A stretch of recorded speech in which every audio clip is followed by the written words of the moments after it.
MM news देख रहे हैं आप। मैं हूं आपके साथ नेहा वालिया। रुक करेंगे उत्तराखंड की कुछ अहम खबरों का। बीजेपी के राष्ट्रीय अध्यक्ष जेपी नड्डा धर्मनगरी हरिद्वार पहुंचे। यहां पर उन्होंने वेद पाठियों के साथ शंखनाद के साथ गढ़वाल की विजय संकल्प यात्रा की शुरुआत की। उनके साथ ही मुख्यमंत्री पुष्कर सिंह धामी, प्रदेश अध्यक्छ मदन कौशिक और अन्य सभी पदाधिकारी मंत्री विजय संकल्प यात्रा रथ में सवार होकर रोड शो के लिए निकले। गढ़वाल क्षेत्र में यात्रा 2660 किलोमीटर और कुमाऊं में 1890 किलोमीटर का सफर तय करेगी। इस दौरान प्रदेश सरकार के 5 साल के कार्यकाल और डबल इंजन की उपलब्धियों की जानकारी आमजन को दी जाएगी। कुमाऊं मंडल की यात्रा 19 दिसंबर को बागेश्वर से केंद्रीय सूचना एवं प्रसारण मंत्री अनुराग ठाकुर रवाना करेंगे। बताया गया कि यात्रा में गृह मंत्री अमित शाह समेत अन्य केंद्रीय मंत्री और राष्ट्रीय नेता समय समय पर भागीदारी करेंगे। यात्रा के दौरान सभाएं, रोड शो जैसे कार्यक्रम भी होंगे। इसी के साथ बढ़ते हैं आगे। उत्तराखंड की पुष्कर सिंह धामी सरकार ने राज्य के आंदोलनकारियों को लेकर बड़ा फैसला किया है। चुनावी साल में राज्य सरकार ने चिन्हित उत्तराखंड राज्य आंदोलनकारियों की पेंशन बढ़ा दी है। राज्य सरकार ने अलग अलग श्रेणियों में 1,1400 रुपए प्रति माह पेंशन का इजाफा किया। सरकार ने राज्य में दिए जाने वाले टैबलेट की जगह लाभार्थियों के अकाउंट में पैसा ट्रांसफर करने की भी योजना बना रही है।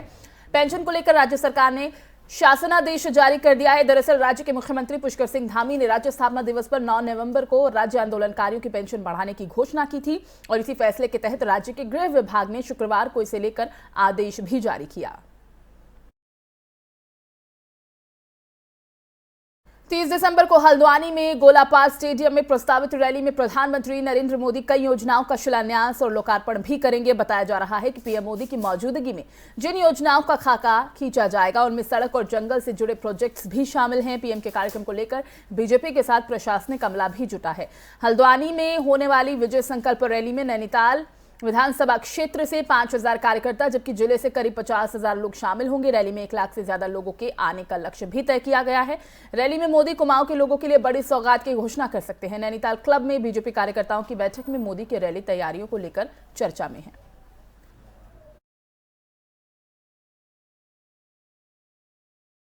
विधानसभा दिल्ली के उप मुख्यमंत्री मनीष सिसोदिया बागेश्वर पहुंचे। बागेश्वर के गरुड़ ब्लॉक के 42 सेरा में मनीष सिसोदिया ने विशाल जनसभा को संबोधित किया। बताते चले बागेश्वर में सिसोदिया की यह पहली जनसभा थी जिसे सुनने 2000 करीब 2500 से ज्यादा ग्रामीण पहुंचे।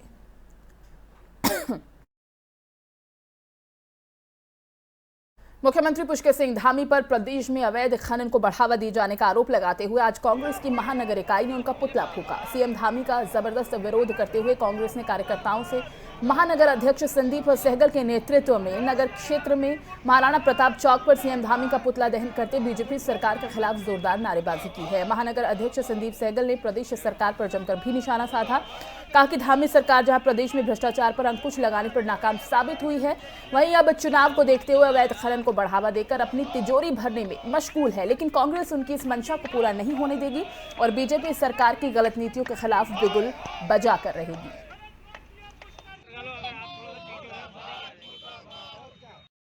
टैक्स के बड़े बकायेदारों के विरुद्ध अभियान चलाते हुए परिवहन विभाग ने आरटीओ कार्यालय में 2100 बकायेदारों की सूची चस्पा कर दी है।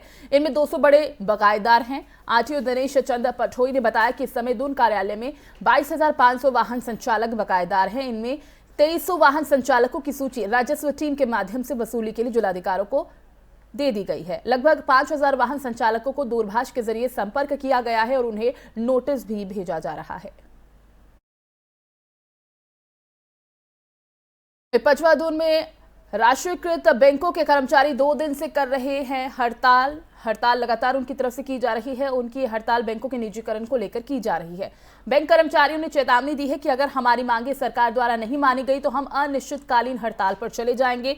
बैंकों में कर्मचारियों की हड़ताल होने से लोगों को काफी ज्यादा दिक्कतों का सामना भी करना पड़ रहा है और दूसरे दिन भी बैंकों के गेट पर ताला लटका रहा। बैंकों की हड़ताल से एटीएम भी खाली हो गए हैं।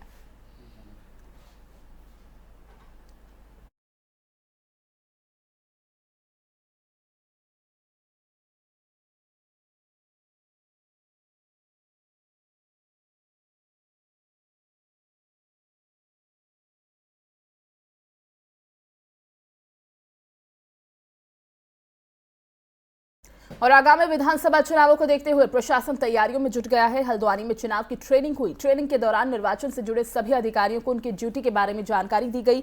सभी टीमों को चुनाव के दौरान आपस में कोऑर्डिनेशन कर काम करने का सुझाव दिया गया है।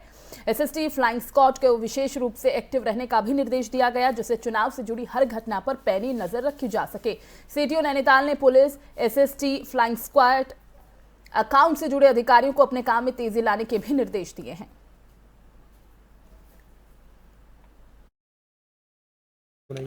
ये ईईएम की ट्रेनिंग है, इलेक्शन एक्सपेंडिचर मॉनिटरिंग की, जिसका मुझे नोडल ऑफिसर बनाया गया है। और ये समस्त जो हमारी टीमें हैं इसमें वीवीटी, वीएसटी, एफएसटी और एसएसटी, इनकी ड्यूटीज़ के बारे में हमारे द्वारा यहाँ पर अवगत कराया गया है। मेरी टीम में मेरे साथ हेमकांत पाल और सूर्य प्रताप टीओ हैं।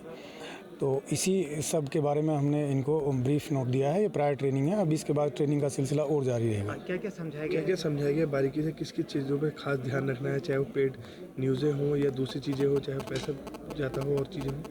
हाँ, इसमें मैंने हमारी टीम के द्वारा जो किया है, शुरू से वीवीटी, वीएसटी, एफएसटी, विशेष तौर से एफएसटी और एसएसटी जो हमारी टीमें होती हैं। एसएसटी हमारी जो स्थायी जो एक पिकेट के रूप में काम करती है, और उसके अलावा जो है फ्लाइंग स्क्वाड टीम है, उनका महत्वपूर्ण रोल इसमें रहता है। हालांकि सभी टीमों का महत्वपूर्ण रहता है, लेकिन उनको विशेष रूप से बताया गया है कि आपको किस तरीके से आपके कोऑर्डिनेशन बनाते हुए इस निर्वाचन में अपनी भूमिका का निर्वहन करना है।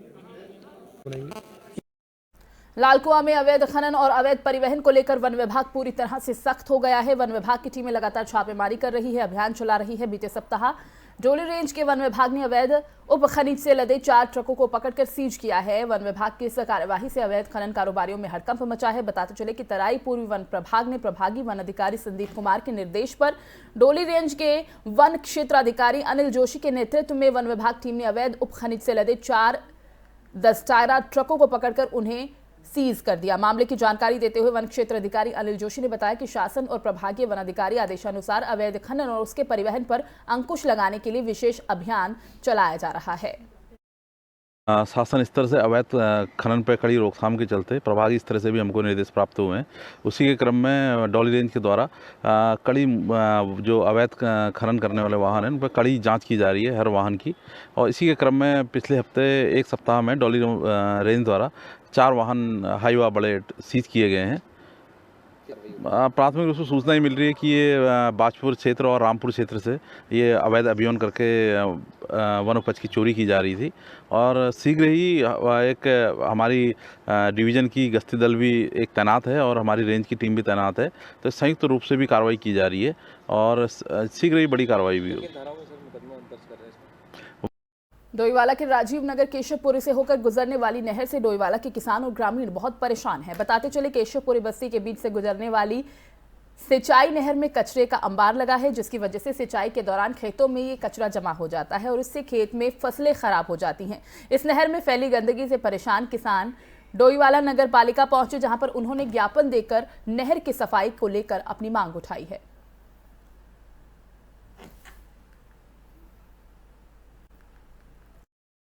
जो हमारे खैरी धर्मचक तिल्लीवाला की जो केशवपुरी बस्ती से होकर नहर जाती है, इसका मरम्मत का कार्य चल रहा था। 10 दिन से नहर में पानी नहीं था। तो आज किसान पानी बांधने के लिए वहाँ जब पहुँचे तो वहाँ देखा गया 1-1.5 किलोमीटर का जो एरिया है नहर का, वो पूरी तरह से केस बस्ती के लोगों द्वारा उसमें कूड़ा करकट फेंका गया है और पूरी नहर ब्लॉक है। जिसे हम अपनी समस्या लेकर यहाँ नगर पालिका में आए तो यहाँ अधिकारियों से बात हो रही है, इसका जल्द से कोई सफाई हो उसकी, जिससे पानी हमारा सुचारू रूप से चले।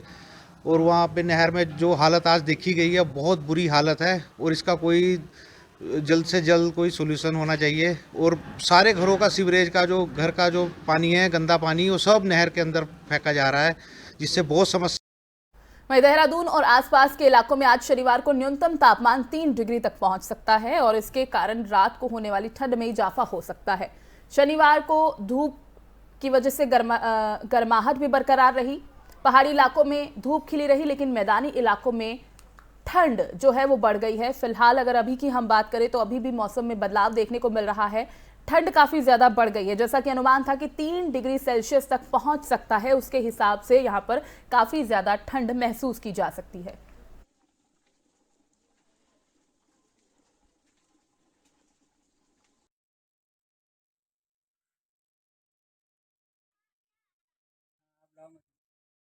और पिछले 2 दिनों से लगातार बढ़ती ठंड और गिरते तापमान ने लोगों को बेहाल कर दिया है। ऐसे में लोग ठंड को दूर करने के लिए आग का सहारा ले रहे हैं। जिला उधम सिंह नगर के जसपुर में लोग जगह जगह अलाव का सहारा ले रहे हैं। बढ़ती ठंड से राहगीरों को काफी परेशानियों का सामना करना पड़ रहा है। वहीं दुकानदारों की माने तो इतनी ठंड के कारण बाजार में लोग भी नहीं आ रहे, जिससे दुकानदारों की बिक्री नहीं हो रही है। तस्वीरें आप देख रहे हैं ये जसपुर नगर की हैं, जहां सड़कों पर सन्नाटा पसरा है। कोहरे की चादर ने पूरे क्षेत्र को ढक लिया है और शीतलहर चलने से लोग घरों में कैद हैं। व्यापार के ऊपर तो ठंड से बहुत फर्क बैठ रहा है। दुकानदार तो आ रहे हैं लेकिन ग्राहक नहीं आ पा रहे हैं घर से निकल कर। और आज ठंड काफ़ी है, इसकी वजह से ग्राहक सुबह से नहीं है मार्केट में। दुकानदार सब खाली बैठे हैं। व्यापार के ऊपर तो ठंड से बहुत फर्क बैठ रहा है। दुकानदार तो आ रहे हैं लेकिन ग्राहक नहीं आ पा रहे हैं घर से निकल कर। और आज ठंड काफ़ी है, इसकी वजह से ग्राहक सुबह से नहीं है मार्केट में। दुकानदार सब खाली बैठे हैं। शीतलहर चल रही है 2 दिन से, बहुत दिक्कत पड़ रही है ठंड में। आग का सहारा लेना पड़ रहा है और कोहरे की वजह से बहुत परेशानी पड़ रही है। बच्चों को स्कूल में पहुंचाने के लिए भी परेशानी पड़ रही है। उत्तराखंड के इस खास बुलेटिन में फिलहाल बस इतना ही। बाकी खबरों के लिए आप बने रहिए FM न्यूज़ के साथ।